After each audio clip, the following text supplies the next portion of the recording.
Este año me parecía interesante empezar contando un poquito desde qué lugar se enfoca la columna, ¿no? Siempre hablamos de, si usted está buscando un análisis geopolítico de Bien, las microdecisiones que no son micro obviamente, de Biden, Erdogan y el Assad, no las va a encontrar acá va a encontrar un montón de otras cosas y a veces un poco de eso. Y un poco la idea de la columna que tenía armada para hoy, que la vamos a ver el lunes que viene, tiene que ver con la asimilación, o sea, los procesos donde diferentes situaciones vinculadas sobre todo con la conformación de los estados-nación, unificó esto en mundo árabe, ¿no? Mundo turco, mundo musulmán, qué hay detrás de todo eso y un poco como para tratar de empezar a trabajar el uso del lenguaje, ¿no?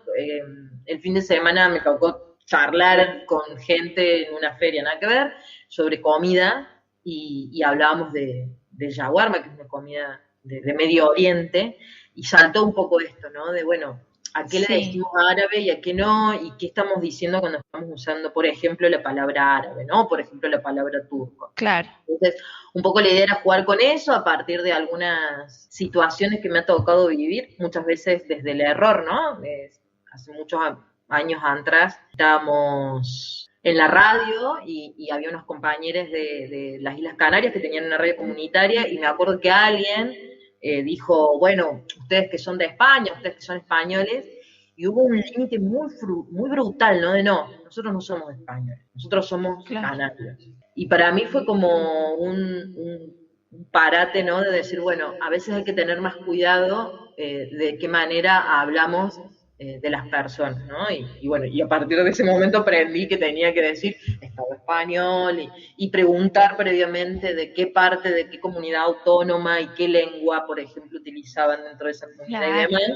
A colación de esto que pasó hace muchos años, siempre digo que nos queda un montón por aprender y que a veces está bueno que haya alguien ahí diciéndonos, che, mira, cuando generalizas y decís árabe, estás invisibilizando un montón de cosas o estás atribuyéndole algo que en realidad viene seguramente de otro lado y de otra cultura y de otra etnia y de otra comunidad y de otro pueblo.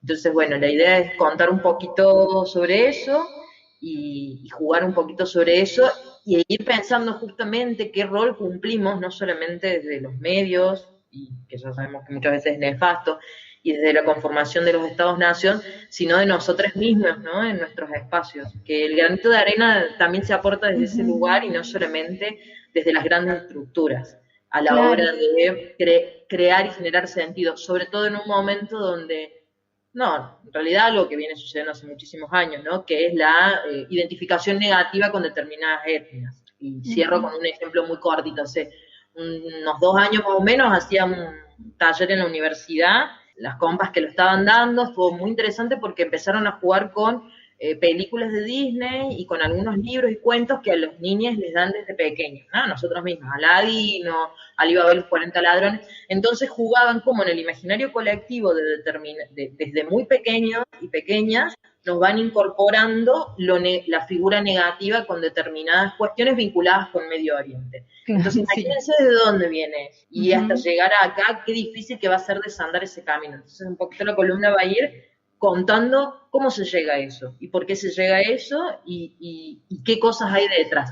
Muy genéricamente, ya saben cómo es esta columna, solamente un granito de arena para que después googleen un poco más, Claro. pero bueno, eso es lo que vamos a estar viendo el lunes que viene y contenta y agradecida de estar de nuevo este año hablando de esto que me encanta, pero bueno, eso, agradecida del Sí. espacio y sobre todo por la importancia de visibilizar luchas, de visibilizar Ujú. historias, pueblos y de construir puentes. Sí, y esto que decís vos, que nos parece muy importante, ahí te escuchábamos con mucha atención, Lucre, que cuando hablamos de Medio Oriente y los medios hegemónicos, ahí pensamos que todo indica que vamos a hablar de la geopolítica y demás, y empiezan ahí los roles de las potencias o supuestas potencias mundiales, y qué bueno esto que vos nos estás diciendo, y qué interesante para nosotros al menos poder aportar desde la cotidianeidad de los territorios de los que vamos a hablar, la otra cara, el otro recorrido que vos no, y como nos lo estás diciendo,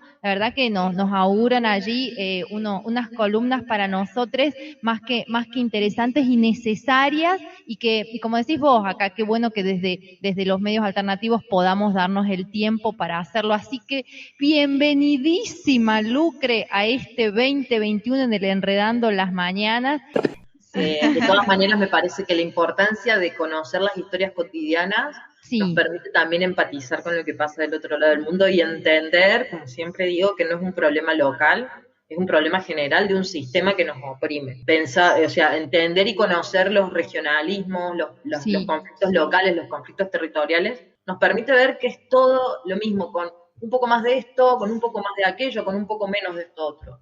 Pero los conflictos ambientales están iguales, los conflictos territoriales de esto, ¿no? De sacar a gente que no quiere irse de sus territorios, como comentaban en la columna anterior, a dar la lucha contra los femicidios, eh, a plantear, por ejemplo, no sé, siempre hago un paralelismo entre lo que pasa en las represas en Latinoamérica y cómo eso afecta a territorios de comunidades originarias y cómo en todo lo que es la región de Siria, Turquía e Irak pasa exactamente lo mismo. Son otros intereses, sí, otras veces no, algunos son más bélicos, a veces otros son más políticos, empresariales, otros más bla, bla, bla, pero el punto de encuentro es el mismo Ujú. y las personas damnificadas también son las mismas, ¿no? Son las comunidades, los territorios y quienes llevan adelante esos sucios planes, digamos, de guerra especial, como muchas veces los denominamos, porque son formas de guerra especial, ¿no? O sea, muchas veces nos embelezan con otros términos, pero la realidad es que son formas de aniquilación, de masacre y de guerra, bueno, que hoy cobran otro sentido. No siempre todos esos conceptos están asociados ni con conflictos entre estados o con estructuras que están fuera del estado o que son o no empresariales, bueno, que está tan difusa la línea, ¿no? Entre los estados-nación y las grandes corporaciones y los brazos paramilitares que muchas veces utilizan y que ahora también están profundizándose nuevamente en Latinoamérica, como sucede en otros lugares del mundo.